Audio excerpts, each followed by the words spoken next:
और आइए शुरुआत करने जा रहे हैं आज की पहली बड़ी खबर के साथ। और पहली बड़ी खबर है शुभेंदु का हंटर पुष्पा झुक गया।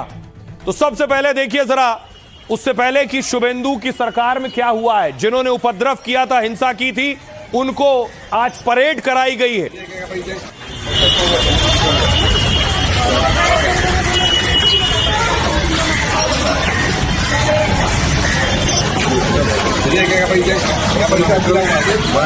आप देख रहे हैं कोलकाता की सड़कों पर यह तस्वीरें पहली बार सामने आई है। जिन्होंने हिंसा की थी, तोड़फोड़ की थी, उपद्रव किया था, 2 दिन में उपद्रवियों का हिसाब हो गया, उन्हें पकड़ा गया और बीच सड़क उनकी परेड कराई गई है। लोगों के सामने उन्हें घुमाया गया है।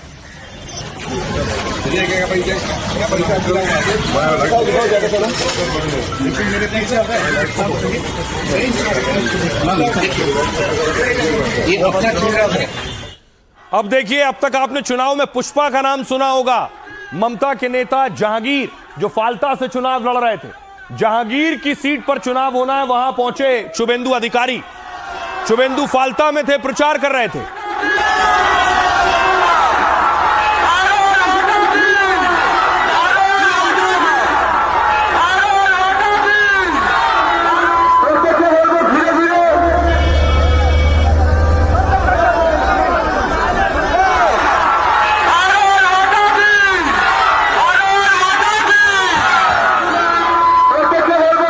शुभेंदु जिस फाल्ता में है, वो फाल्ता वही है जहां जहांगीर खुद को पुष्पा कहता था।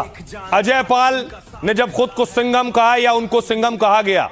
जहांगीर दा, ये the one and only। अरे ए सिंघम जारा पुष्पा को देख जानता, उनका साथ खड़ा है हमारा जहांगीर दा। हमारा शान है, जो डर गया वो मर गया, और पुष्पा डरते नहीं, कभी नहीं। जो अब इस पुष्पा की सीट पर ही चुनाव होने हैं।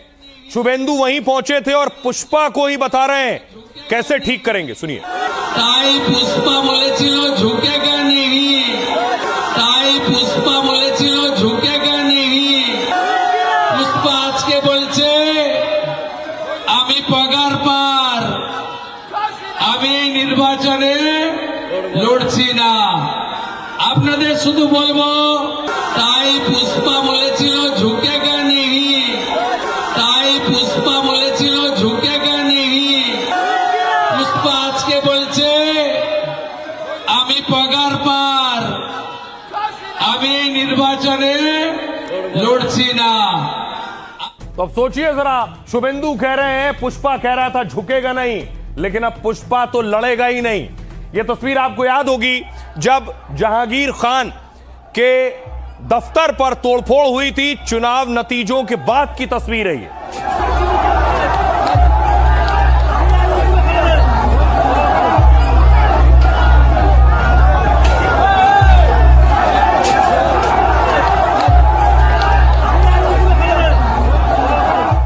और अब बड़ी चीज ये है कि वही पुष्पा जो कह रहा था झुकेगा नहीं, वो अब कह रहा है लड़ेगा नहीं। चुनाव लड़ने से मना कर दिया।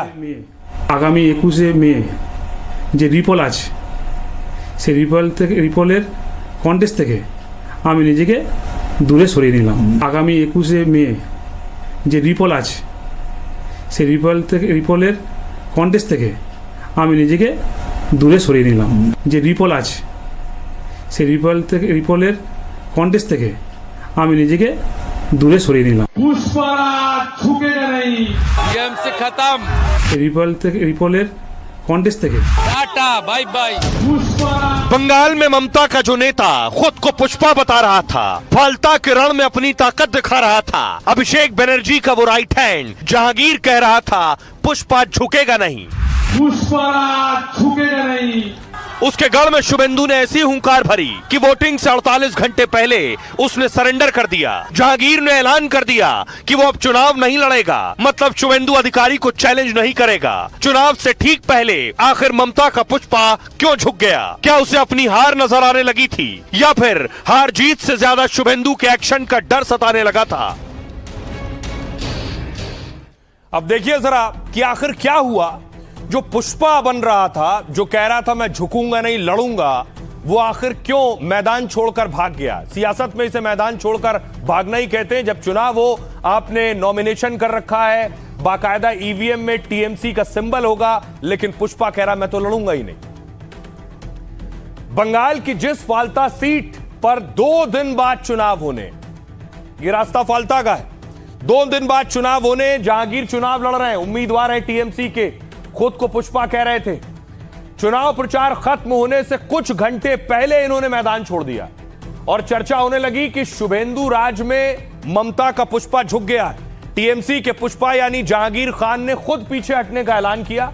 जहांगीर ने अपने बयान में बंगाल के सीएम शुभेंदु अधिकारी की तारीफ की है जमकर और कहा, मैं फाल्ता का बेटा हूं और चाहता हूं यहां शांति बनी रहे। सीएम शुभेंदु फाल्ता के विकास के लिए स्पेशल पैकेज दे रहे हैं, यानी पुष्पा स्पेशल पैकेज पर झुक गया।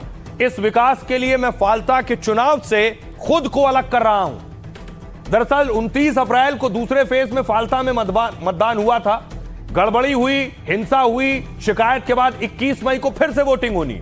बीजेपी की तरफ से चुनाव प्रचार की कमान खुद शुभेंदु अधिकारी ने संभाली और एक रैली में कहा वो पुष्पा कहां है, उसकी जिम्मेदारी है। अब जहांगीर को बाहुबली नेता और अभिषेक का राइट हैंड माना जाता है। ममता के भतीजे अभिषेक बनर्जी का। फाल्ता सीट अभिषेक बनर्जी के लोकसभा क्षेत्र डायमंड हार्बर में आती है। पिछले 15 साल से यहां टीएमसी उम्मीदवार को ही जीत मिल रही थी और माना जाता है कि टीएमसी की जीत के पीछे जहांगीर का बड़ा हाथ था। अभिषेक बनर्जी के निर्देश पर जहांगीर चुनावी रणनीति संभालता था और इस बार अभिषेक ने जहांगीर को इस सीट पर ही चुनाव का जिम्मा दे दिया। और कुछ दिन पहले बीजेपी को फाल्ता से चुनाव जीतने का चैलेंज दिया था जहांगीर ने और अभिषेक बनर्जी ने कहा था बीजेपी सबसे मजबूत उम्मीदवार को उतार ले फाल्ता से, तब भी 10 जन्म में नहीं जीतेंगे। लेकिन बंगाल में ममता सरकार की हार के बाद समीकरण और माहौल सब बदल गया है। फाल्ता में जहांगीर के पक्ष में प्रचार करने के लिए सोचिए कोई बड़ा नेता नहीं पहुंचा है अब तक। शुभेंदु अधिकारी फाल्ता में प्रचार कर रहे हैं, लेकिन जहांगीर की तरफ से न ममता बनर्जी न अभिषेक बनर्जी दोनों फाल्ता से दूरी बनाए हुए। बीजेपी नेता कह रहे हैं फाल्ता में भी इस बार कमल खिलने वाला है। तो क्या जहांगीर को ममता विरोधी लहर और हार का डर था? दावा तो यह भी है कि जहांगीर की गिरफ्तारी और कार्रवाई का डर भी उन्हें सता रहा है, क्योंकि वोटिंग में गड़बड़ी फैलाने के आरोप में एफआईआर में जहांगीर का नाम दर्ज है। और सोचिए कि बीजेपी फाल्ता सीट से आज तक नहीं जीती, टीएमसी जीतती आ रही थी, जहांगीर अब चुनाव नहीं लड़ रहे हैं। सुनिए जरा क्या कह रहे हैं। मैं फाल्टा की मिट्टी का बेटा हूँ। मैं शांति और विकास चाहता हूँ। मुख्यमंत्री फाल्टा के लिए विशेष पैकेज दे रहे हैं, इसलिए मैं चुनाव नहीं लड़ूंगा। मैंने ये फैसला फाल्टा के लोगों के लिए लिया है। मतदान के दौरान मैंने किसी भी प्रकार की गड़बड़ी नहीं की। मुझे नहीं पता ये किसने किया। मैं अपने कार्यालय में था। टीएमसी का सुपड़ा साफ हो गया। टीएमसी खत्म, टाटा बाय बाय, खत्म, पूरा खत्म, खत्म, पूरा खत्म। देखिए, बहुत सारे लोग पुष्पा बनते हैं, कभी कुछ बनते हैं, लेकिन पुष्पा तो खुश हो गया इस बार। तो ये सारे जो पुष्पा है और उनके जो बॉस है ना, डायमंड हार्बर में मैं जब जाता था तो हर जो लैंप पोस्ट होता था उसके ऊपर फोटो के साथ लिखा होता था ये भी झुकेगा नहीं। तो अब सब झुक रहे हैं। तो एबी का एजेंट भी झुक गया, आगे एबी भी झुकेगा। शुभेंदु अधिकारी तो चीफ मिनिस्टर का काम नहीं कर रहा है, ये बीजेपी का कैंपेनर का काम कर रहा है। वो कुछ भी बोले उसका कोई इम्पैक्ट नहीं है, क्योंकि वो तो पार्टीजन बात करते हैं, चीफ मिनिस्टर जैसा बात नहीं करते। देखिए ना, मतलब दाएं बाएं ऊपर नीच में एक भी टीएमसी कोई नहीं है। 80 एमएलए होने के बावजूद भी टीएमसी एकदम खाली हो गया है। इसलिए डर में ये लोग हाथ उठा लिया है और वहाँ का जनता को भी 10 साल से वोट नहीं दे पाए, उसका जनता भी वोट नहीं दे पाया। पूरा वोटर आईडी कार्ड लेके छप्पा मारते थे। अभी वोटर लोग भी, जनता भी जग गया है। अभी ये लोगों का कोई जगह नहीं है पश्चिम बंगाल में। मजबूरी से कर रहे हैं। वो समझ गया जनता का समर्थन भाजपा के साथ है। ये पराजय, अभिषेक बनर्जी का पराजय, ममता बनर्जी के पराजय, सारे गुंडामी करप्शन की पराजय। हमारे सीएम तो सीधा करेंगे ही, जैसे उत्तर प्रदेश में सीधा हो गया, बंगाल में भी ऐसे सब सीधा हो जाएगा। बंगाल में कहा जा रहा है कि एक्शन इतना ज्यादा हो रहा है आज तक के इतिहास में नहीं हुआ, लेकिन टीएमसी ये भी कह रही है चुन चुन कर एक्शन हो रहा है। देखिए, ये टीएमसी के नेता को पकड़ा गया तो महिलाओं ने चप्पल निकाल ली और पुलिस की उसी वैन पर चप्पल चलाने लगी जिस पर टीएमसी के नेता को गिरफ्तार करके ले जाया जा रहा है।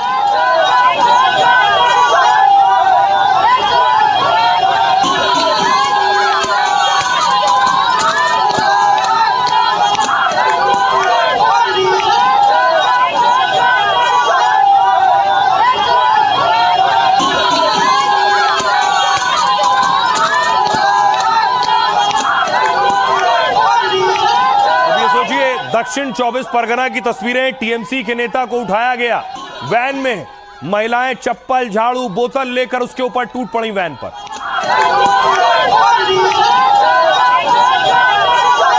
ये लोगों का गुस्सा है टीएमसी नेताओं के लिए क्या? आप सवाल ये। एक और तस्वीर देखिए, ये कब्जा की गई थी जमीन जहां दावा है और आरोप है कि टीएमसी का ऑफिस बनाया गया और उस ऑफिस अवैध होने की वजह से बुलडोजर चला।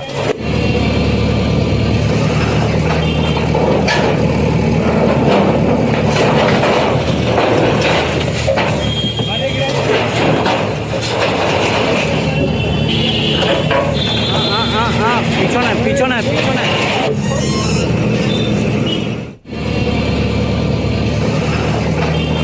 टीएमसी दफ्तर जो अवैध कब्जा कर बनाया गया तो उस पर बुलडोजर चला। अब ये देखिए, दावा है कि आरोप है कि सिंचाई विभाग की जमीन थी जिस पर अतिक्रमण किया गया था, वहां भी बुलडोजर चल रहा है। तो बुलडोजर का काम बढ़ गया है, बुलडोजर चलाने वालों का काम बढ़ गया है। हर शहर में जहां अवैध अतिक्रमण है वहां बुलडोजर चल रहा है।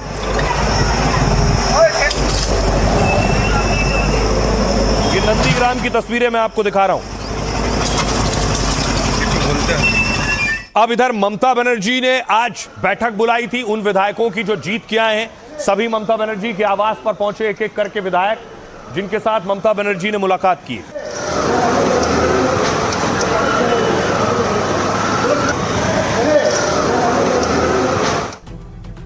शुभेंदु के रडार पर ममता बनर्जी के भतीजे अभिषेक बनर्जी। मैं आपको बताऊं, अभिषेक बनर्जी भी इस बैठक में पहुंचे थे। वो सांसद हैं लेकिन पार्टी के नेता हैं। तो अभिषेक बनर्जी को आप देख रहे हैं जब ममता के घर से निकले हैं, ये उस वक्त की तस्वीर है।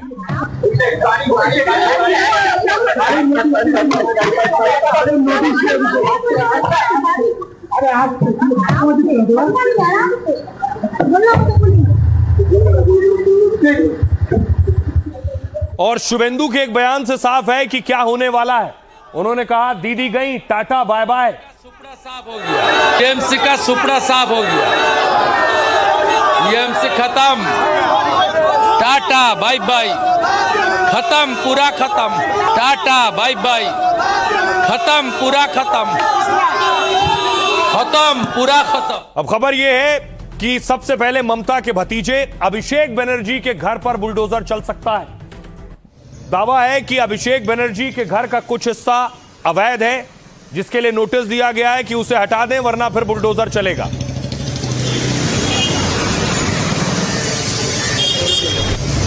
दूसरी तरफ ममता बनर्जी का स्टैचू जो उन्होंने बनाया था उस पर भी बुलडोजर चलने वाला है। ये वो तस्वीर आप देख रहे हैं, ये स्टेडियम में बना हुआ स्टैचू है। बताया जाता है ममता बनर्जी ने इसका डिजाइन बनाया था और ये मूर्ति अब हटाई जाएगी।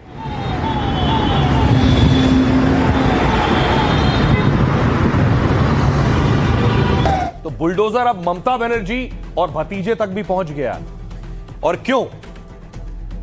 ममता के भतीजे अभिषेक बनर्जी पर बुलडोजर एक्शन हो सकता है। अभिषेक बनर्जी के 2 आलीशान घरों पर गाज गिर सकती है। प्रशासन ने 7 दिनों में अवैध हिस्सा गिराने का अल्टीमेटम दिया है। अभिषेक पर यह कड़ा एक्शन लिया है कोलकाता नगर निगम ने। सोचिए, जब तक सत्ता में थे तो नगर निगम ने कभी ये सोचा भी नहीं और ख्याल भी नहीं आया और हिमाकत भी नहीं की। उनके शांति निकेतन और कालीघाट वाले घर पर नोटिस चस्पा किया गया है और कहा है दोनों घरों में कुछ हिस्से तय नक्शे के बाहर जाकर बने। क्या इस अतिरिक्त निर्माण के लिए नगर निगम से मंजूरी ली गई थी? नोटिस मिलने के 7 दिन के अंदर अवैध हिस्से को खुद ही तोड़ दिया जाए, नहीं तो कोलकाता नगर निगम खुद बुलडोजर चलाकर इसे ध्वस्त करेगा। और अगर बुलडोजर कार्रवाई होगी तो उसका खर्च भी अभिषेक बनर्जी को चुकाना होगा। अब एक जगह और बुलडोजर चल सकता है, जो ममता बनर्जी के पीछे आप मूर्ति देख रहे हैं, स्टैचू। ममता बनर्जी की बनाई मूर्ति पर बुलडोजर चलने वाला है। साल लेक स्टेडियम के बाहर लगी है ये फुटबॉल वाली मूर्ति हटाई जाएगी। 9 साल पहले ममता बनर्जी ने एक विवादित मूर्ति डिजाइन की। विवादित क्यों? क्योंकि इस पर बहुत बवाल हुआ। इसमें धड़ के पास से कटे 2 विशाल और फुटबॉल लगे, देख रहे हैं, आधा धड़ है और ऊपर फुटबॉल लगी हुई, और इसमें विश्व बांग्ला लोगों के साथ फुटबॉल में जॉय लिखा है। बंगाल के नए खेल मंत्री ने इसे अजीबोगरीब, भद्दा और बेतुका बताया और कहा जनता का पैसा किसी की निजी पेंटिंग को सजाने के लिए नहीं है। इसकी जगह स्टेडियम का आधुनिक बुनियादी ढांचा तैयार किया जाएगा और ऐसे बेमतलब ढांचे को जल्द से जल्द बुलडोजर से हटा दिया जाएगा। सुनिए जरा इस पर क्या कुछ कह रहे हैं तृणमूल कांग्रेस के नेता और बीजेपी के नेता। यानी जो कानून देश का है उसने वो कानून का हमने सामने रखा है, कोई नया कुछ नहीं किया है, पहले से कानून था। यहाँ कानून का राज होना चाहिए हर क्षेत्र में। पुलिस ने कार्रवाई शुरू कर दी सब जगह में, तो सरकार का जो होता था कानून, हम कानून पर सरकार चलेगी, उसको लोगों के सामने रखा है रिमाइंडिंग के पहले, और क्यों मानना चाहिए ये समझाने के लिए सबको हम लोग कार्यक्रम कैसे कैसे लड़ाई किया जाए उसको लिए बड़ी तरीका से प्लान किया जाए। अभिषेक बनर्जी, ममता बनर्जी, कुणाल, ये लोग बताएंगे तभी हम होंगे कामयाब, हम होंगे कामयाब, हम होंगे। आप आइए अभिषेक जी, और ये जो लोकतंत्र का जो मैदान है खुलेआम उसमें आइए, लड़ते जाइए लोकतंत्र का लड़ाई। ये जो समाज विरोधी डाकू जो मसलमैन गुंडों के लेकर जो लड़ाई आप लड़ रहे थे आम आदमी के खिलाफ, उसके लिए अभी आपका तो तक चल ही गए। अभी आम आदमी देखना चाहते हैं ये जो आप लड़ाई का मैदान में, लोकतंत्र का लड़ाई का मैदान में आप कैसे उतारने वाला है। अब देखिए दूसरी तरफ क्या हो रहा है। सिर्फ बुलडोजर एक जगह नहीं चल रहा है, उन लोगों पर भी कार्रवाई हो रही है जिन्होंने हिंसा की है, चुनाव से पहले, चुनाव के बाद। ये तस्वीर देखिए आसनसोल की है। आसनसोल में हिंसा हुई, पत्थर चले, आंसू गैस के गोले दागे गए, पुलिस चौकी तोड़ दी गई।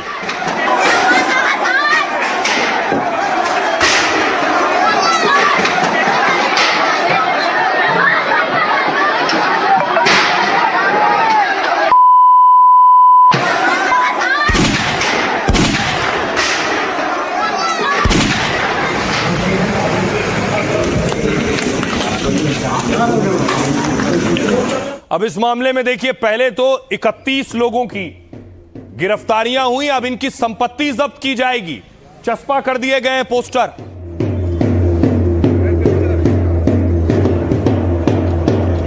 जहांगीर मोहल्ला क्षेत्र में 15/5/2026 को घटित हिंसात्मक घटना के संबंध में आसनसोल नॉर्थ थाना में एक मामला दर्ज किया गया। उक्त घटना में सरकारी संपत्ति को हुए नुकसान के संबंध में Paschim Bangal maintenance of public and सरकारी जांच प्रक्रिया आरंभ की गई है। इसके अलावा जिन लोगों ने हिंसा की दूसरी जगहों पर, उनकी देखिए परेड कराई गई है। उन उपद्रवियों को पकड़ा है पुलिस ने, उसके बाद सड़क पर घुमाया है जिससे लोगों में संदेश जाए कि कोई कानून को हाथ में नहीं लेगा, पत्थर नहीं चलाएगा, सार्वजनिक संपत्ति को नुकसान नहीं पहुंचाएगा।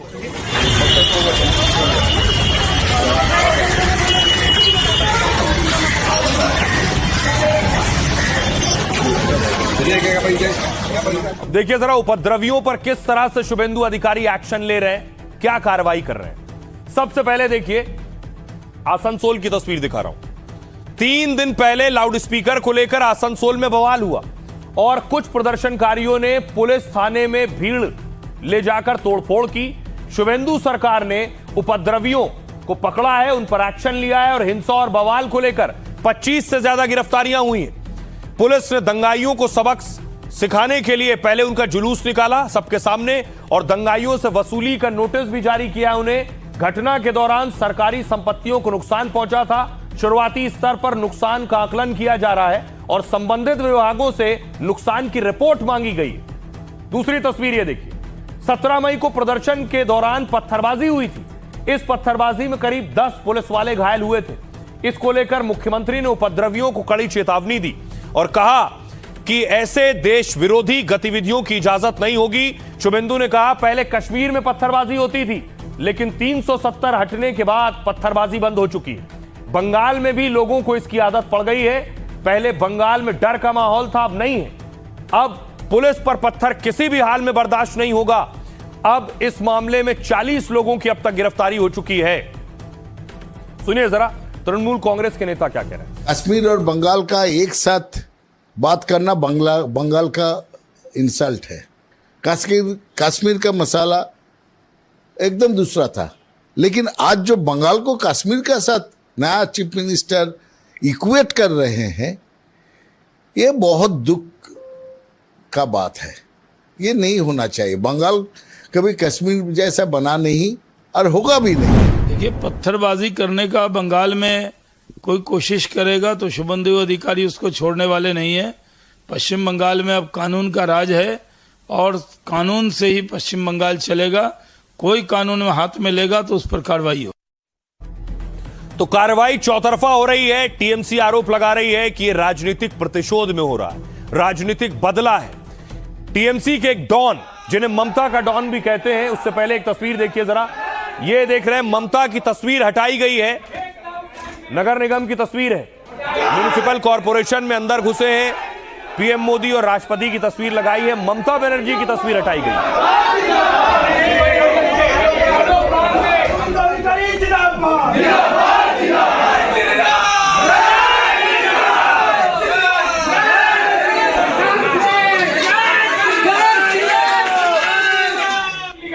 अब देखिए ममता के डॉन पर एक्शन हुआ है। जो देख रहे हैं जिसे चलता हुआ, ये ममता का डॉन है।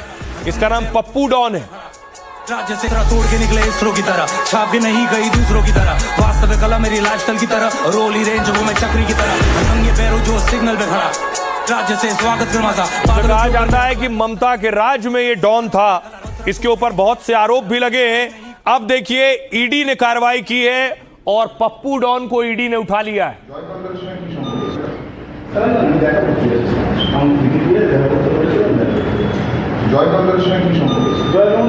उसके बाद गिरफ्तारी के बाद पप्पू डॉन को कोर्ट में पेश किया गया। ईडी की टीम लेकर सोना पप्पू को कोर्ट पहुंची है।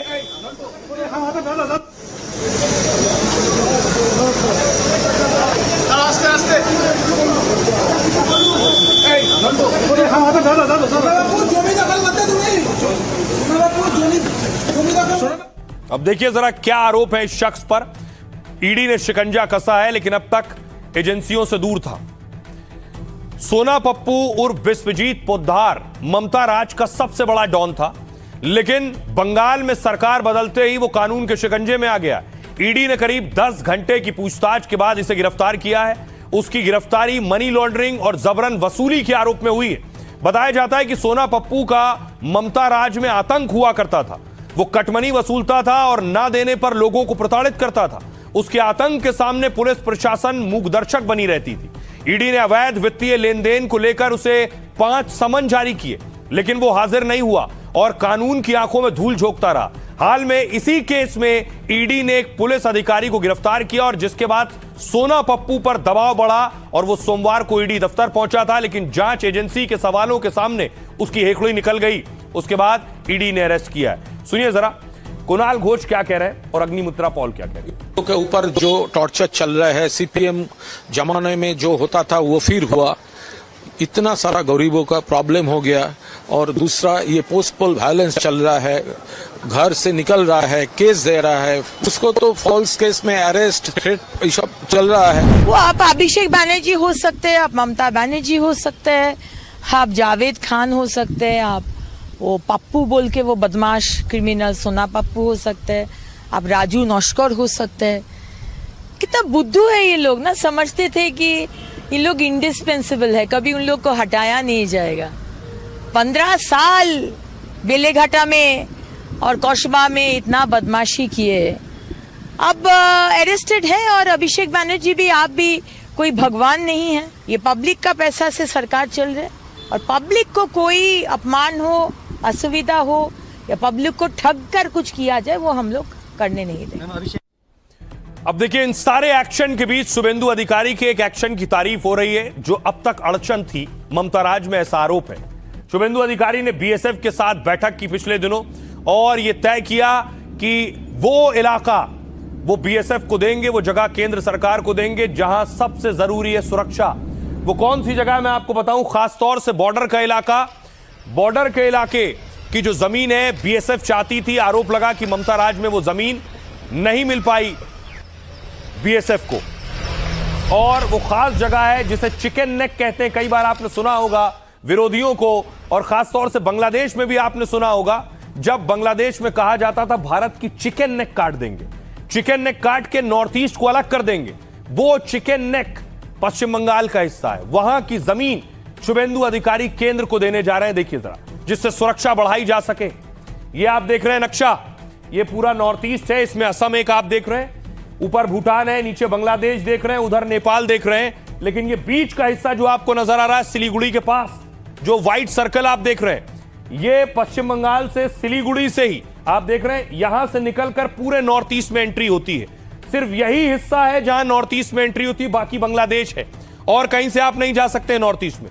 इसको चिकन नेक कहते हैं, और बांग्लादेश को में आपने सुना होगा कट्टरपंथियों को कि चिकन नेक काटेंगे। ये यहां की जमीन शुभेंदु ने केंद्र सरकार को दी है, जो सुरक्षा के लिए जरूरी थी। यहां सुरक्षा होगी तो भविष्य में दुश्मन सोच भी नहीं पाएगा कि वो नॉर्थ ईस्ट को चिकन नेक से काट सकता है। शुभेंदु ने यह बड़ा काम किया है और शायद इसकी बहुत जरूरत भी थी, और इसके लिए उनकी तारीफ हो रही है जो अब तक रुका हुआ था। देखिए जरा इसका मकसद क्या है। यह है चिकन नेक, सिलीगुड़ी कॉरिडोर यानी चिकन नेक बहुत संवेदनशील और अहम है।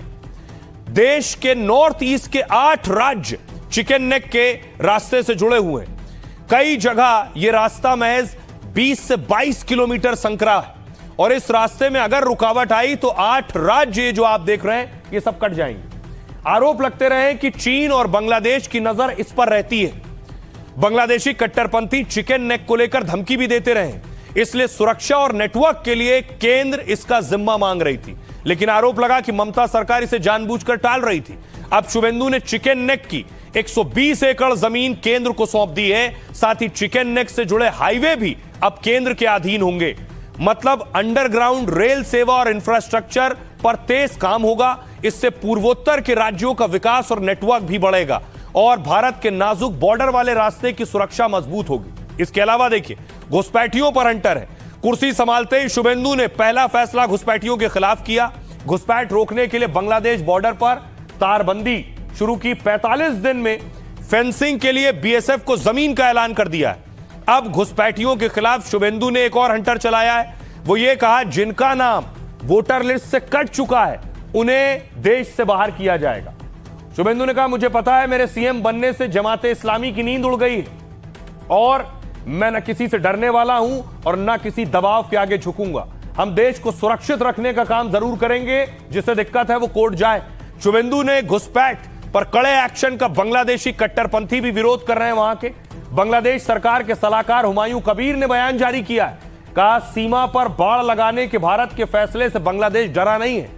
बॉर्डर और प्रवासियों के मुद्दे पर जरूरत पड़ी तो बातचीत को भी तैयार है। सुनिए जरा शुभेंदु अधिकारी इस पर क्या कुछ कह रहे हैं। डरने वाला आदमी नहीं हूं, डराने का काम करने का कोई जरूरत नहीं है। भाजपा ने जो कमिटमेंट दिया वो पूरा करने का काम भाजपा का चीफ मिनिस्टर करेगा करेगा करेगा। नेशन फर्स्ट, देश को सुरक्षित रखने का काम भारतीय जनता पार्टी का ही सरकार करेगा। पहले तो वोटर लिस्ट में डिटेक्ट हो गया, उसका बाद वोटर लिस्ट में डिलीट हो गया, अभी तो टाइम आ गया है बंधु डिपोर्ट करने का। ये सब नहीं चलेगा। आप लोग पार्थ सर्कस में काल जो किया हमारी पुलिस भाई का साथ, आपको भुगतना पड़ेगा। और आइए बंगाल के बाद दूसरे राज्य चलते हैं, जहां के विधानसभा चुनाव पर पूरे देश की नजर है कि यूपी में क्या होगा। 27 की सत्ता का धर्मयुद्ध शुरू हो गया है। आज सीएम योगी आदित्यनाथ बस्तर में थे, गृह मंत्री अमित शाह से मिल रहे थे, एक खास कार्यक्रम के लिए पहुंचे थे।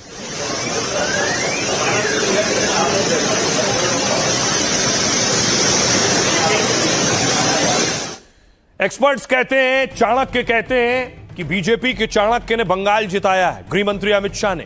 अब उनके ऊपर भी जिम्मेदारी है उत्तर प्रदेश की। तो योगी आदित्यनाथ और गृह मंत्री अमित शाह मिले हैं और यह माना जा रहा है कि योगी के कल के बयान से ही 27 के चुनाव की तैयारी शुरू हो गई। अरे सड़कें चलने के लिए है या कोई भी व्यक्ति आकर के चौराहे पे आके तमाशा बना देगा? सरकार हर आयोजन को सड़क पे करा रही है। तुम्हारे घर में रहने की जगह नहीं है तो भाई संख्या नियंत्रित कर लो। गोली मार देंगे, फांसी पे चढ़ा देंगे सबको क्या? किसी के धर्म से खिलवाड़ नहीं होनी चाहिए। मुस्लिम हैं, ये सब पहले हिंदुए रहे। जो आस्था विहीन थे, जो कायर थे, वो लोग दबाव में आकर के, प्रलोभन में आकर के अपना धर्म परिवर्तन कर लिए। उत्तर प्रदेश में मई के महीने में सिर्फ आसमान से आग नहीं बरस रही, बल्कि आक्रामक बयानों ने भी यूपी में सियासी तपिश बढ़ा दी है, क्योंकि 2027 में सत्ता के लिए धर्म युद्ध का आगाज हो चुका है। चुनाव से एक साल पहले ही हिंदू, मुसलमान और नमाज जैसे मुद्दे जोर पकड़ने लगे हैं। सत्ता और विपक्ष दोनों ने अपनी लाइन तय कर ली है। योगी और अखिलेश चुनावी मैदान में उतर चुके हैं। राजनीतिक पिच तैयार है, एक दूसरे पर वार पलटवार हो रहा है। अपराध से लेकर महंगाई, महिला, तमाम मुद्दों पर सियासी एनकाउंटर हो रहा है। तो रही अब आपको बताऊं योगी क्या कह रहे हैं, और योगी के बयान पर आज अखिलेश ने पलटवार किया। अखिलेश क्या कह रहे हैं? योगी ने कहा था नमाज पढ़नी है तो तय जगह पर पढ़िए, ज्यादा संख्या है तो शिफ्ट में पढ़ लीजिए। हम किसी को भी नमाज पढ़ने से नहीं रोकेंगे, लेकिन सड़क पर अराजकता भी नहीं होने देंगे। सड़कें नमाज या किसी तरह की भीड़ जुटाने के लिए नहीं है। प्यार से मानेंगे तो ठीक है, नहीं तो दूसरा तरीका अपनाएंगे। अखिलेश यादव ने कहा यह मुद्दों को भटकाकर असली सवालों से ध्यान हटा रहे हैं। कौन सड़क पर नमाज पढ़ रहा है? अगर जगह कम है, कोई सड़क पर नमाज पढ़ भी रहा है तो क्या दिक्कत है? किसी के धर्म में दखल मत दो और ना उसका अपमान करो। इसी तरह राजा भैया ने कहा आज जितने भी मुसलमान हैं वो पहले हिंदू ही थे, ये अरब से नहीं आए, ये सब यहीं के रहने वाले हैं। आस्था विहीन कायरों ने दबाव में धर्म बदल लिया, जबकि वीर और बलिदानी लोग अपने धर्म पर कायम रहे। इस पर शिया धर्मगुरु यासूब अब्बास ने जवाब दिया, यह सही है कि हिंदुस्तान में लोग धर्म बदलकर मुसलमान बने, लेकिन इसकी वजह डर या लालच नहीं बल्कि छुआछूत थी। मोहम्मद साहब का इस्लाम ही असली इस्लाम है, लेकिन मुगलों ने जो नियम लागू किए वो असली इस्लाम नहीं है। शहाबुद्दीन बरेलवी ने कहा अरब से कुछ मुसलमानों ने भारत आकर इस्लाम का प्रचार किया, उससे प्रभावित लोगों ने इस्लाम कबूला, लालच और दबाव में नहीं। लोगों ने अपनी मर्जी और खुशी से इस्लाम स्वीकार किया। भारत में करोड़ों मुसलमान यहीं के रहने वाले हैं और भारतीय हैं। सुनिए जरा, इन बयानों के बाद यह माना जा रहा है कि 27 की तैयारी भी सियासतदानों ने शुरू कर दी है क्या? से पूछते हैं साहब आपके यहाँ यूपी में क्या सड़कों पे सचमुच नमाज नहीं होती? मैं कहता हूं कतई नहीं होती है, आप जाके देख लो, नहीं होती है। अरे सड़कें चलने के लिए है या कोई भी व्यक्ति आकर के चौराहे पे आके तमाशा बना देगा? क्या अधिकार है उसको सड़क रोकने का? आवागमन बाधित करने का कौन सा अधिकार? उन लोगों ने मुझसे कहा साहब कैसे होगा, हमारी संख्या ज्यादा है। हमने कहा शिफ्ट में कर लो, तुम्हारे घर में रहने की जगह नहीं है तो भाई संख्या नियंत्रित कर लो, और नहीं है सामर्थ्य क्यों बेकार आगे संख्या बढ़ाई जा रहे हैं। हम लोग आज भी बाहर बैठे हैं सड़क पर। अगर सरकार मना कर लेगी कि हम प्रेस नहीं सड़क पे कर सकते हैं, तो सरकार हर आयोजन को सड़क पे करा रही है, क्योंकि उन्होंने कोई इंतजाम ही नहीं किया। किसी के धर्म से खिलवाड़ नहीं होनी चाहिए। हमारा संविधान, हमारा लोकतंत्र कहता है कि सबको बराबर का अधिकार है। भारतीय जनता पार्टी ये चाहती है कि हम बहस करने लगे और चीजों पर। मुस्लिम हैं, ये सब पहले हिंदुए रहे, ये कौनो अरब से हुआ से नहीं आया है। जो आस्था विहीन थे, जो कायर थे, जो लोभी थे, लालची थे, जो निष्ठाहीन थे,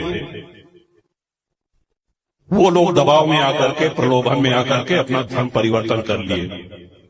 और जो धार्मिक थे, जो वीर थे, जो बलिदानी थे, हम सभी लोग उनकी संतानें हैं। गोली मार देंगे, फांसी पे चढ़ा देंगे सबको क्या? अगर मस्जिद में जगह नहीं मिली, मेरे लिए फर्ज है नमाज पढ़ना, तो मैं तो रास्ते में पढ़ूंगा। क्या करेंगे? मार देंगे, मार दो। अरे 5 मिनट में क्या फर्क पड़ जाता है? मगर इस तरह की भाषा का प्रयोग करना, मैं समझता हूं ये मुख्यमंत्री को जरा भी शोभा नहीं देता। बहुत ज्यादा दिन हो नहीं पाएगा, लोगों को समझ में आ रहा है।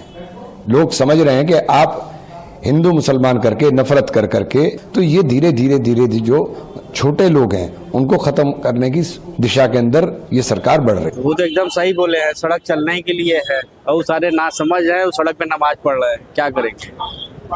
इसमें थोड़ा समझदारी की जरूरत है। नमाज की जगह वहाँ हो रोड पे हो, घर में हो, गंगा जी के किनारे जहाँ मन तहाँ नमाज थोड़ी ना पढ़ा जाता है, उसका एक स्थान बना है। पूजा करने के लिए आपको सड़क पे आना पड़ेगा।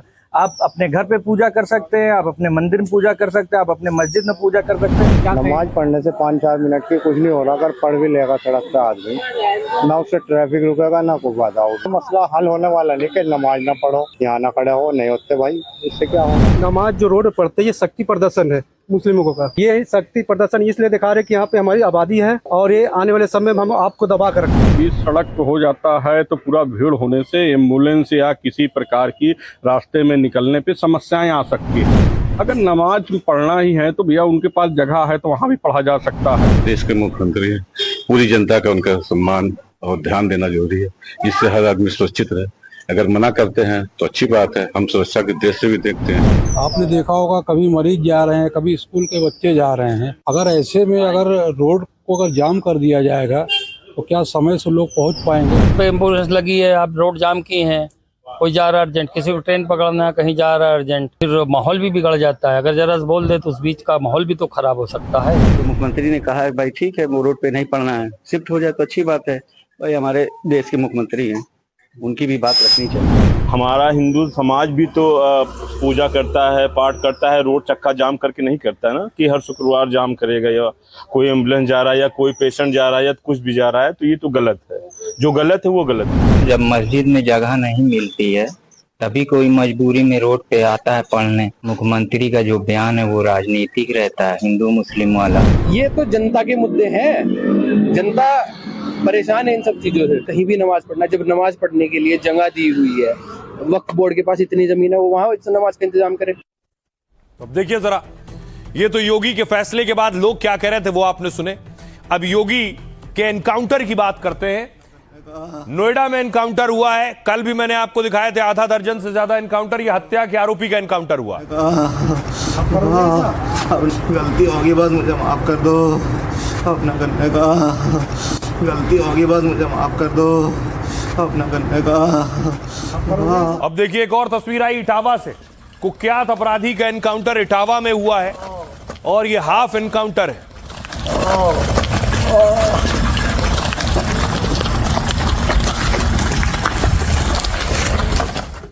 अगली तस्वीर देखिए जरा, बुलंदशहर से आई है। मंदिर में चोरी के आरोपी का एनकाउंटर हुआ है।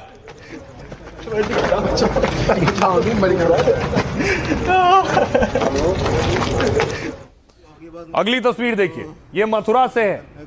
आरोपी फरार था, पुलिस ने पकड़ा है और उसके बाद एनकाउंटर हुआ।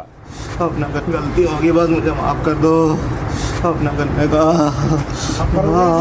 अपना करने गलती होगी बस मुझे माफ कर दो। अब देखिए जरा, अब आपको दिखाता हूं अगली तस्वीर प्रतापगढ़ की। एनकाउंटर में आरोपी घायल हुआ है। यूपी के प्रतापगढ़ से तस्वीरें पुलिस वाले उठाकर ले जा रहे हैं। माफ कर दो क्यों? एक और तस्वीर देखिए जरा, आधा दर्जन से ज्यादा एनकाउंटर हुए हैं। ये सुल्तानपुर की तस्वीर है। गौकशी मामले में इनका एनकाउंटर हुआ है।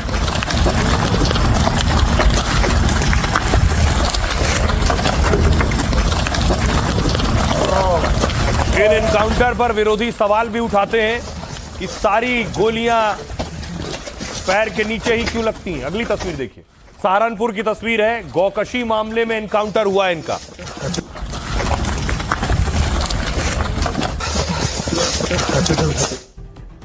और आज एक आंकड़ा भी सामने आया कि यूपी में अब तक कितने एनकाउंटर हुए हैं। बाकी दूसरे राज्यों में इस तरह की नजीर सामने आती है। देखिए जरा, उत्तर प्रदेश में एनकाउंटर का चार्ट आ गया है। कुल एनकाउंटर 17,043 हुए यूपी में। रोजाना 5 एनकाउंटर का औसत है। अपराधी ढेर हो रहे हैं, 289 अपराधी ढेर हो गए अब तक। घायल आरोपी 17,000 में 11,834 हैं। गिरफ्तार 34,253 है। और शहीद पुलिसकर्मी 18 हुए एनकाउंटर्स मुठभेड़ में। घायल पुलिसकर्मी 1,852 हुए। अब अलग अलग जोन के हिसाब से मैं आपको बताऊं, मेरठ जोन में कुल एनकाउंटर 4,813 हुए और 97 अपराधी ढेर हुए। घायल हुए आरोपी 3,513 और गिरफ्तार हुए हैं 8,921। वाराणसी जोन का देखिए जरा, कुल एनकाउंटर 1,292, अपराधी जो ढेर हुए हैं वो 29, घायल आरोपी 907 और गिरफ्तार आरोपी 2426। बरेली जोन देखिए, बरेली जोन में 2222 एनकाउंटर हुए और 21 अपराधी ढेर हुए। लखनऊ जोन में 971 एनकाउंटर हुए हैं और 20 अपराधी ढेर हुए हैं। कानपुर जोन में 791 कुल एनकाउंटर और 12 अपराधी ढेर किए गए हैं। गाजियाबाद कमिश्नरेट में 789 एनकाउंटर और 18 अपराधी ढेर हुए हैं। आगरा में देखिए 489 कुल एनकाउंटर और 10 अपराधी ढेर हुए हैं। गौतम बुद्ध नगर में 1114 कुल एनकाउंटर और 9 अपराधी ढेर हुए हैं। आइए अब आपको सुनवाऊं इस एनकाउंटर के बाद योगी आदित्यनाथ क्या कह रहे हैं और अखिलेश यादव क्या कह रहे हैं। भाई अगर सामने वाला व्यक्ति कानून से भयभीत नहीं है तो फिर उसको कानून के दायरे में ला करके कानून की भाषा समझाना तो फिर तात्कालिक परिस्थिति हो जाती है। बहुत बार लोग टिप्पणी करते हैं कि पुलिस ने गोली क्यों मार दी। अगर पुलिस गोली ना मारी तो क्या पुलिस गोली खाए? ये दोनों काम एक साथ नहीं चल सकते। अगर उस अपराधी को गोली चलाने की स्वतंत्रता है तो पुलिस के पास भी हमने इसलिए पिस्तौल दी है कि वह भी उसके सामने उसका मुकाबला करे। उसका प्रशिक्षण इसी बात को लेकर के हो रखा है और उसको जिस भाषा में समझे उस भाषा में उसको समझाने का काम करे।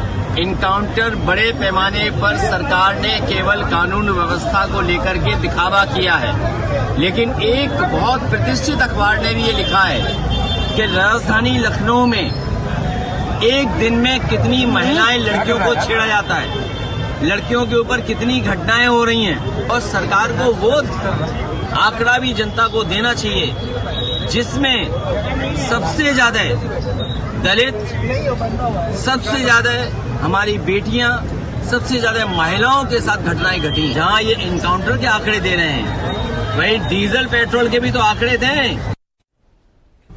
और ये तो बात हो गई अपराधियों की जिनका एनकाउंटर हुआ और उस पर सियासतदान क्या करें। लेकिन यूपी से एक बहुत खराब तस्वीर भी आई, वो भी मैं आपको दिखाऊं।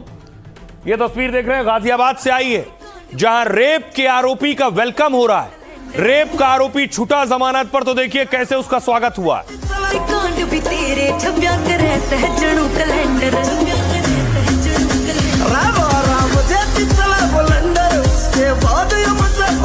और ये जो तस्वीरें देख रहे हैं, देखिए जरा, जैसे लग रहा है कोई बहुत जंग जीत कर लौटे हो।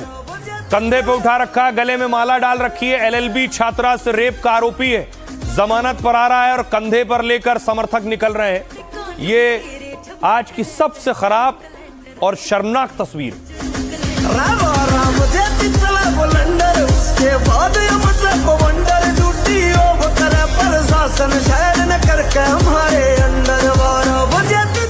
ये तस्वीर और इनके समर्थक समाज पर दरअसल वो तमाचा है जो बता रहा है कि रेप के आरोपी के साथ भी लोग आकर खड़े हो जाते हैं और ऐसा वेलकम कर रहे हैं। समाज को आईना दिखाने वाली तस्वीर। खबरों में आगे बढ़ते हैं। आज की एक और खबर है, ट्विशा की मौत का सच क्या है। दहेज उत्पीड़न की वजह से ट्विशा की मौत हुई। ट्विशा का पति समर्थ फरार है। अब तक पुलिस शिद्दत से तलाश कर रही है कि समर्थ कहां है। समर्थ के ऊपर इनाम भी लगा रख दिया है, नोटिस भी, लुकआउट नोटिस जारी कर दिया है, लेकिन समर्थ का अब तक अता पता नहीं। समर्थ के घर तक पुलिस पहुंची है। ये तस्वीरें आप देख रहे हैं, ट्विशा के ससुराल की तस्वीर है, समर्थ के घर की। समर्थ की नेम प्लेट लगी हुई है। समर्थ पेशे से वकील है, लिखा हुआ समर्थ सिंह एडवोकेट। लेकिन समर्थ कहां है? पुलिस ढूंढ रही है, पुलिस खोज रही है, उनका कोई पता नहीं। बहुत प्यारी बेटी थी पापा की, सबसे प्यारी। हत्या और आत्महत्या दोनों में बहुत फर्क है। इल्जाम पर इल्जाम लगाए जा रहे हैं, ऐसे लग रहा है कि कोई अपराधी इनके यहाँ गया था। खुद उसके बिहेवियर का कंट्रोवर्सी है, एक पल में खुश, एक पल में नाराज। दरिंदा निकला, को तो फांसी ही मिलनी चाहिए। नोएडा की ट्विशा शर्मा की भोपाल में हुई मौत की गुत्थी अब तक नहीं सुलझी है। मॉडल ट्विशा की मौत के बाद से वकील पति फरार है। पुलिस लगातार ट्विशा के पति पर शिकंजा कसने की तैयारी कर रही है। भोपाल पुलिस ने पति समर्थ के खिलाफ लुकआउट नोटिस जारी कर दिया है। 10,000 रुपए का इनाम घोषित कर दिया है। पुलिस की टीमें तलाश में जुटी है। ट्विशा के परिवार वालों ने बेटी की हत्या का आरोप लगाया है। इस वजह से 8 दिन बाद भी अंतिम संस्कार नहीं हो सका। देखिए जरा, समर्थ के खिलाफ लुकआउट नोटिस जारी किया गया है, यानी ट्विशा के पति के खिलाफ। ये देख रहे हैं लुकआउट नोटिस। ट्विशा मौत केस में आरोपी पति के खिलाफ ये लुकआउट नोटिस जारी किया गया है। ट्विशा का पति समर्थ सिंह पेशे से वकील है। ट्विशा वो ट्विशा की मौत के बाद से फरार चल रहा था, जिसके बाद उसके खिलाफ लुकआउट नोटिस जारी हुआ है। विदेश भागने की आशंका के चलते पुलिस ने कदम उठाया है। पासपोर्ट रद्द कराने के लिए पासपोर्ट ऑफिस को पत्र भेजा जा चुका है। समर्थ की गिरफ्तारी के लिए पुलिस की 6 टीमों का गठन किया गया है। साथ ही समर्थ सिंह पर पुलिस ने इनाम भी घोषित कर दिया है, यानी ट्विशा के पति की जानकारी देने वाले को 10,000 रुपए का इनाम मिलेगा। ट्विशा शर्मा मूल रूप से नोएडा की रहने वाली थी। उनकी शादी दिसंबर 2025 में भोपाल के रिटायर्ड जज के बेटे से हुई। ट्विशा एक मॉडल थी, एक्टर थी, कंटेंट क्रिएटर थी। ट्विशा शर्मा मिस पुणे भी रह चुकी हैं। साथ ही योगा ट्रेनर थी और कॉर्पोरेट में जॉब कर चुकी थी। 5 महीने पहले 12 दिसंबर को ही उनकी शादी हुई थी। सुनिए जरा पुलिस क्या कह रही है। पीएम रिपोर्ट में cause of death antemortem hanging था। पीएम रिपोर्ट है जो प्राइमरी पीएम रिपोर्ट है और इसका उल्लेख है, इसको हम एफआईआर में भी हम लोगों ने बताया कि मल्टीपल इंजरीज हैं बॉडी में। पुलिस कमिश्नर भोपाल महोदय द्वारा इसमें टीम भी बनाई गई। हम लोगों द्वारा टीम की संख्या भी बढ़ा दी गई है और बिल्कुल इसमें इनाम भी घोषित कराया गया है फरार आरोपी के विरुद्ध। अगर दोबारा पोस्टमार्टम होता है तो हमें कोई आपत्ति नहीं है। दूसरा, ये अभी तक के इन्वेस्टिगेशन में ये मामला सुसाइड का है, हत्या का नहीं है। पूरी कोशिश कर रहे हैं। अब इसमें टाइमलाइन बताना तो बड़ा मुश्किल होता है, लेकिन हमारी कोशिश है जल्दी गिरफ्तारी हो जाए। वो एफएसएल टीम ने उस पट्टे को जब्त किया था, वो किसी कारण से उसको लापरवाही भी कह सकते हैं, हम डॉक्टर के पास नहीं भेज पाए थे, लेकिन उसको जैसे ही पता लगा उसको डॉक्टर के पास भेजा और डॉक्टर ने अपनी रिपोर्ट भी दे दी, तो इससे इन्वेस्टिगेशन पर कोई असर नहीं पड़ा। देखिए, पुलिस कह रही है कि ये सुसाइड है, मौत नहीं है। ट्विशा के परिवार वाले दूसरी बात कर रहे हैं, वो आरोप भी लगा रहे हैं कि उनकी बेटी को प्रताड़ित किया जा रहा था। अब ट्विशा की 2 तस्वीरें सामने आई। ये सीसीटीवी तस्वीर है आत्महत्या करने से पहले की। देखिए, सीढ़ी पर चढ़कर जा रही है वो ऊपर। देखिए, ये जो लड़की जा रही है यही ट्विशा है। ट्विशा सीढ़ी से ऊपर गई है अपने रूम में और कहा गया वहां बेल्ट से उसने फांसी लगाई है। ये उस वक्त की तस्वीर है और ये जरा वक्त देखिए, इसमें वक्त जो हो रहा है वो 7 लगभग 20 मिनट हो रहा है। 7:20 का वक्त है। और दूसरी तस्वीर मैं आपको दिखाऊं जो इसके बाद सामने आई, दूसरा सीसीटीवी, जब परिवार के लोग देखिए लेकर निकल रहे हैं ट्विशा को, उन्होंने उठा रखा है और ये लगभग 1 घंटे बाद की तस्वीर है। 8:19 की, वो 7:20 की थी, 8:19 की है। ट्विशा को उठाकर नीचे लेकर जा रहे हैं और जो दोनों साथ में वो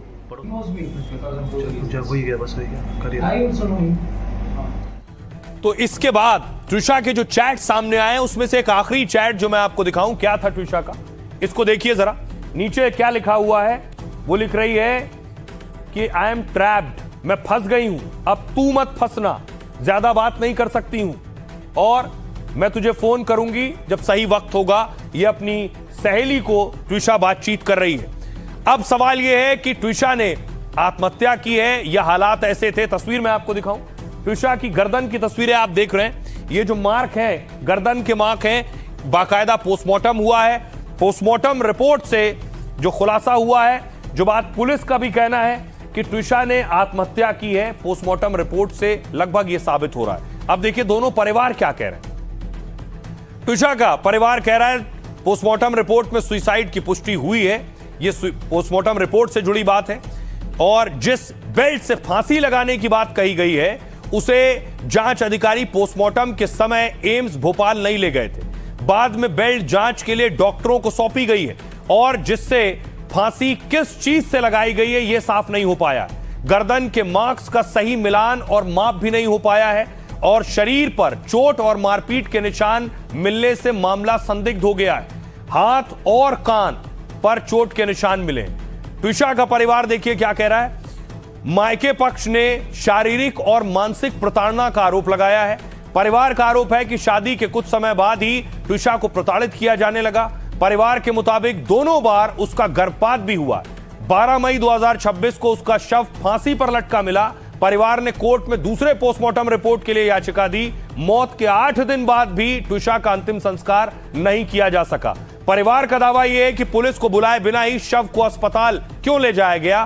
पुलिस घर में लगे सीसीटीवी फुटेज खंगाल रही है और परिवार के मुताबिक ट्विशा के सिर में क्लॉटिंग के निशान मिले हैं। शरीर पर चोट और संघर्ष के संकेत भी दिखाई दिए हैं। इसके बावजूद पुलिस आत्महत्या के एंगल से जांच कर रही है। परिवार दिल्ली एम्स में पोस्टमार्टम कराने की मांग कर रहा है। अब ट्विशा के ससुराल वाले कह रहे हैं उनकी सास जो है गिरिबाला सिंह ने रिपोर्ट पर सवाल उठाए। उन्होंने कहा कि यह रिपोर्ट केवल सनसनी फैलाने के इरादे से तैयार की गई। रिपोर्ट में चोटों का जिक्र है, लेकिन कहां और कितना यह साफ नहीं है। दूसरी पोस्टमार्टम रिपोर्ट को लेकर कहा, हमें कोई एतराज नहीं है। द्विशा की सास ने बहू और उसके परिवार पर भी सवाल उठाए। सुनिए जरा क्या कुछ कह रहे हैं उनके दोस्त और परिवार वाले। उसके साथ में मेरे को नहीं रहना है इसे। मैं जा भी रही थी, मैं 13 तारीख को जाने वाली थी। उन्होंने ही मना किया है मेरे को नहीं आने का। मैं 13 तारीख को भी जाने वाली थी। मैं सोच रही हूँ, मैं खुद मेरे को अपने ऊपर गुस्सा आ रहा है। मैं पहले चली जाती तो उसको लेके आती थी। हत्या और आत्महत्या दोनों में बहुत फर्क है। जहाँ एक वॉलंटरली कोई ऑफेंस करता है, इज इट पॉसिबल कि रात में जहाँ हम 3 लोगों के अलावा तीसरा व्यक्ति और चौथा कोई ना हो, देयर इज नो क्वेश्चन, हम अपने खिलाफ क्यों एविडेंस इस तरह से करेंगे? Y will be? अगर हमें वो बच्चा नहीं चाहिए था तो हम कितने बार, वो तो घर गई है, she could have gone home. तो उसका खुद का, लेकिन एक शिज़ोफ्रेनिक पर्सनालिटी है, उसमें 2 व्यक्ति होते हैं। तो ऐसा अगर हम सोचें कि रात में हम 3 ही लोग हैं, it's not true. Actually there was a 4th person, और वो 4th पर्सन उसके दिमाग में था, इसीलिए वो दिख रही है। शाम के समय बैठ के टीवी देख रही है, फिर अचानक रात के अंधेरे में चुपचाप से अकेले जा रही है। फिर उसके बाद वहाँ जब ऊपर गए, उसका फ़ोन एक तरफ, एंड शी वाज देयर। तो ये खुद उसके बिहेवियर का कंट्रोवर्सी है, एक पल में खुश, एक पल में नाराज। इन्होंने जो भी इल्जाम लगाए, ड्रग का इल्जाम लगाया, पुलिस ने इसको निगेट कर दिया है कि there is no drug found in her body. इल्जाम पर इल्जाम लगाए जा रहे हैं, ऐसे लग रहा है कि कोई अपराधी इनके यहाँ गया था, वो बहू नहीं थी। ये संदर्भ अपने बेटे के लिए जरूर इस्तेमाल करने चाहिए बजाय मेरी बेटी के, क्योंकि उसकी हिस्ट्री काफी स्ट्रांग है। डिवोर्स की तलाक की बात कर रही थी, बिल्कुल बात कर रही थी। वो कह रही थी कि नहीं सही होगा तो पापा मैं इसको। तुषा के पिता को आप सुन रहे थे। एक और लड़की ने आत्महत्या की, दीपिका ने। दीपिका के परिवार का कहना है दीपिका ने आत्महत्या नहीं की, उसकी हत्या की गई है। ये उसकी शादी के वक्त की तस्वीर है, कुछ महीने पहले ही शादी हुई थी। कैसे है मेरे शूज? बहुत सुंदर। सुंदर है? और ये बता दे, लो। इसमें पैसे रख के भी तो देने। लो, कैसा करेंगे? लूट ले हमें। ठीक है, कंजूस। कैसी लगी मेरी पोटली? मुझे दूल्हे बोलने गया तो मैं सुंदर लग रही हूँ। बस है, दिखाइए जरा।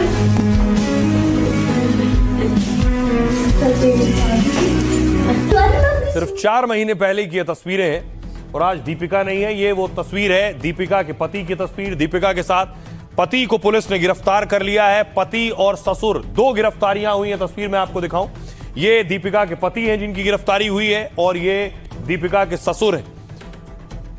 दोनों को पुलिस ने गिरफ्तार कर लिया। वो भी तस्वीरें सामने आई हैं, ये पति की गिरफ्तारी की तस्वीरें।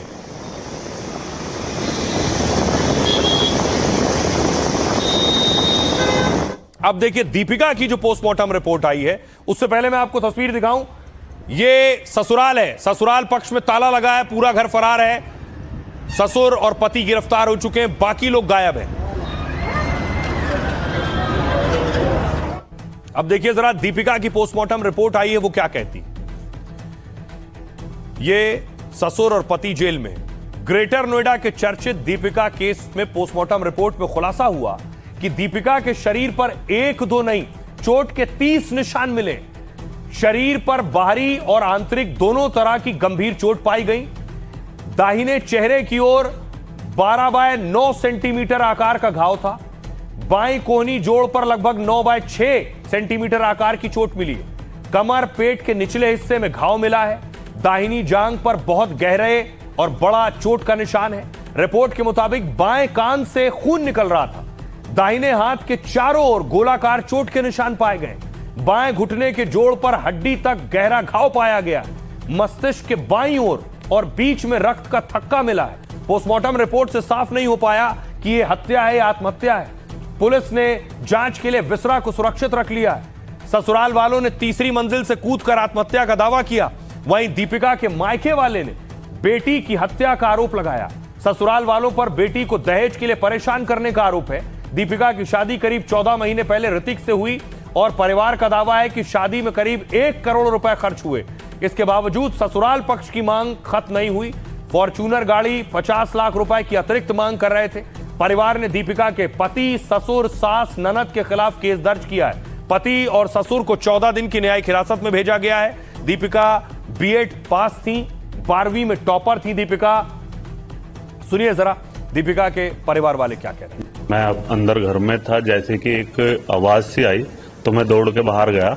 बाहर जाने के बाद जब मैंने देखा तो जो सामने वाली घर के हैं ऋतिक की बीवी, वो नीचे पड़ी हुई देखी मैंने। जब जाके मैंने देखा तो फिर मैंने उनको उठाया। ऊपर से ऋतिक भागा हुआ आ रहा था चिल्लाता हुआ। जब उसने भी हाथ लगाया, उसने बोला भैया इनको उठा के गाड़ी में रखवा दो। तो फिर मैंने उनको गाड़ी में रखवा दिया। हत्या नहीं है उसकी, तो बहुत निर्दयी तरीके से हत्या हुई है। मेरी बहन को उन्होंने राक्षसों ने नोच डाला। मेरी बहन के क्या ही घुसाया है पेट में। मेरी बहन पे क्या ही बीजी होगी। न्यू कह रही मम्मी फॉर्चूनर मांग रही है। बेटी मैं कहूँ तो दूंगी, अब तो मैंने तेरो ब्याह करो। न्यू कह रही मम्मी उन्हें तो फॉर्चूनर चाहिए। मेरी बेटी मैं कैसे करूं देखूंगी। इन खबरों के बाद, इन तस्वीरें सामने आने के बाद लोगों में गुस्सा है दहेज लोभियों के खिलाफ, और लोग चाहते हैं कि ऐसा एक्शन लिया जाए जो नजीर बने। अब बारी है लाइफ का फंडा की। जिंदगी या रिश्ते में अगर डाउट यानी भ्रम आ गया तो हर भरोसा खोखला हो जाता है। महाभारत में युद्ध से पहले अर्जुन के साथ भी यही हुआ था। युद्ध शुरू होने से ठीक पहले अर्जुन ने भगवान कृष्ण से अनुरोध किया, कहा रथ को दोनों सेनाओं के बीच ले चलिए ताकि मैं ये देख सकूं कि मुझे किन लोगों से युद्ध करना है। कृष्ण जी ने बिना कुछ कहे रथ को दोनों सेनाओं के बीच ले जाकर खड़ा कर दिया। अर्जुन ने सामने देखा तो भीष्म पितामह, गुरु द्रोणाचार्य, कर्ण, अश्वत्थामा और अपने ही परिवार के लोग युद्ध के लिए तैयार थे। ये सब देखकर अर्जुन विचलित हो गए। उनके हाथ से गांडीव धनुष गिर गया और वो भारी मन से रथ पर बैठ गए।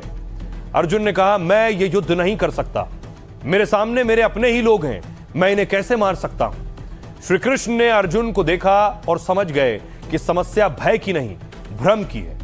कृष्ण जी ने कहा अर्जुन ये युद्ध केवल संबंधों का नहीं, धर्म और अधर्म का है। तुम अपने कर्म से भाग रहे हो क्योंकि तुम्हारा मन भ्रमित है। जब कर्तव्य स्पष्ट हो जाता है तब निर्णय सरल हो जाता है।